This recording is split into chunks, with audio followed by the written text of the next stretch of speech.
Et les gens me revoient de retour. Alors c'était une vidéo que j'avais pas prévu de faire. Attendez, je vais... voilà, ça a été un petit peu mieux comme ça. Vraiment pas prévu de faire. Donc, je vais vous dire un truc. J'étais tellement surprise par le fait que j'en ai même cassé l'écran du téléphone. Un téléphone que j'ai depuis novembre 2023. Alors celui-là, au bout de 6 mois, il était déjà... Ah, il a déjà un problème. J'allais dire psychologique, mais plus physique pour le téléphone. Ouais.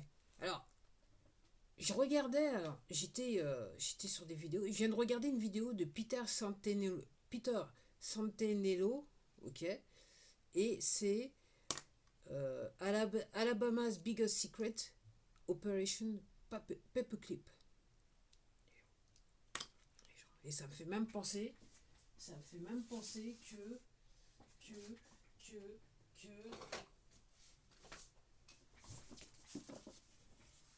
j'avais lu le bouquin.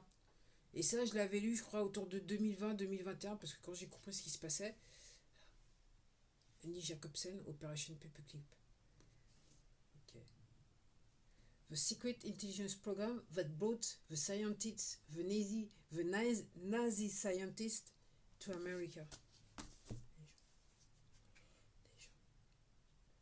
En 2020, on en parlait, mais il y a des gens qui prenaient certaines personnes pour des... pas très bien. Et là, je vois juste cette vidéo, j'en reviens pas. Donc apparemment, c'est le petit-fils d'un des savants allemands qui a été amené aux États-Unis, ok, qui parle de la fille, qui parle de l'affaire très grandement. Alors comment il était, donc il vit toujours à Huntsville, Alabama, parce que c'était là où ils étaient tous avec les roquettes et compagnie, la NASA et compagnie, en sachant que la NASA, le premier directeur de la NASA, c'est un nazi, hein, Werner von Braun, ok.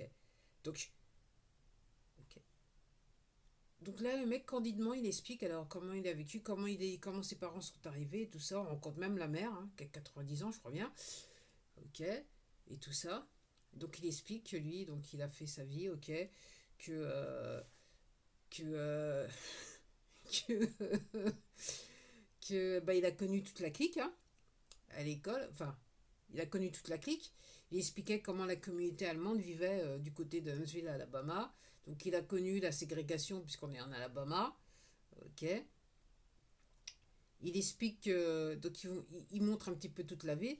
Et puis il explique que. Putain, c'est un truc de fou. C'est un truc de fou. Alors les gens, si vous avez du mal à comprendre, moi je sais pas. C'est le genre de choses qu'il faut comprendre, qu'il faut regarder quoi. Quand on vous dit qu'en fait c'était des deux côtés, que. C'est un truc de poteau encore. Hein. Seconde Guerre mondiale, c'est un truc de poteau. Donc. Et donc le mec il explique, donc il a grandi. Donc il était franc-maçon. L'ordre des Templiers, c'est ce qu'il est en train de dire. Que en fait après il est parti, on lui a dit à un moment donné si tu veux rentre dans le rentre dans voilà progresse dans la loge et puis on va s'occuper de ta vie quoi de quelque part c'est ce qu'il disait et puis qu'en fait il a décidé de faire son chemin, il est parti, il a fait la garde nationale aux États-Unis, il est parti dans l'armée, il est devenu officier, il est parti où ça en Iran, en Irak, enfin bref au Moyen-Orient et durant la guerre froide il était reparti en fait l'armée puisque entre guillemets ses parents donc ils avaient été amenés par les services secrets américains, ses grands-parents, voilà. Donc en gros ce que je crois comprendre c'est que toute la famille avait déjà fated, c'est-à-dire que autorisé, donc on savait déjà, on connaissait leur pédigré, donc il est rentré dans l'armée tranquille. Et puis quand il est passé officier, apparemment, donc durant la Seconde Guerre mondiale, on l'a envoyé directement en Allemagne puisqu'il parlait couramment l'allemand, ok, pour un petit peu ce qui se passe. Enfin, il était dans une affectation de Panzer, donc des chars, je suppose, ok. Donc il explique, oui, là, alors, ouais, voilà les missiles et tout ça. Ouais, voilà, mon papa, il a travaillé sur ça. Et puis oui, Werner von Braun, il a travaillé sur ça. Et puis il montre qu'il a un bouquin dédicacé à son père par Werner von Braun. Ok, il montre les trucs, des vieux bouquins qui expliquent les V2.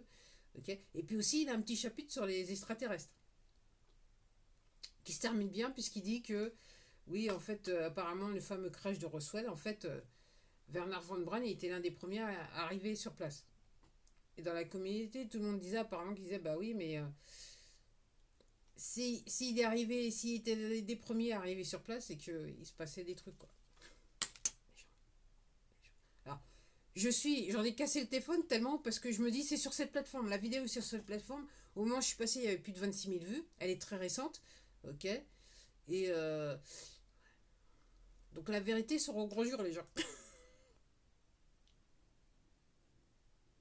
Puis j'ai oublié de vous dire, peut-être que je vais faire un post pour la communauté entre demain et machin. Donc, soi-disant, mon infraction. Donc, maintenant, on me demande plus de me former. Parce que la petite fenêtre où on me disait que tu peux aller faire de la formation pour mieux comprendre un petit peu ce qui se passe sur notre plateforme, elle n'est plus là.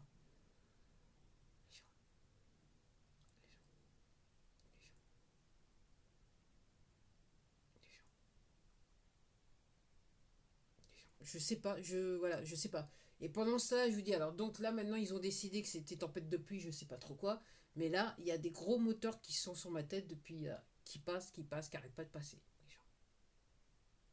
Je sais pas, les gens. Pas ça, il se passe rien, tout va très bien dans le meilleur des mondes. J'ai cassé la vitre de mon téléphone. Bon, c'est un petit impact, hein. Malheureusement, il est tombé pile poil sur un marteau. J'aurais pu l'éviter, j'aurais dû placer le marteau, mais non, c'est jamais. Voilà. Peut-être qu'il vivra pas longtemps, ou alors il va vivre longtemps cassé. Je sais pas, je sais pas, je sais pas, je sais pas, je sais pas, je sais pas. Et toujours en parlant de, je vous disais, donc les opérateurs téléphoniques, on est sur crime contre l'humanité. Je regardais une petite vidéo ce matin sur Telegram qui n'était pas piqué des hannetons. La personne parlait de tous les réseaux de 2, 3, 4 et 5G et les ondes nocives qu'elles produisent. Je sais pas les gens, je sais pas, je sais pas, je sais pas. Je sais pas. Donc, en fait, je vais vous laisser le lien pour ce bouquin. Je me rappelle plus s'il était traduit en français, parce que je l'ai lu en anglais. Très intéressant. Et je crois que je l'avais même acheté neuf celui-là. Parce que j'étais tellement. Je me suis dit, c'est quoi cette affaire quand j'ai écouté ça, je me suis dit.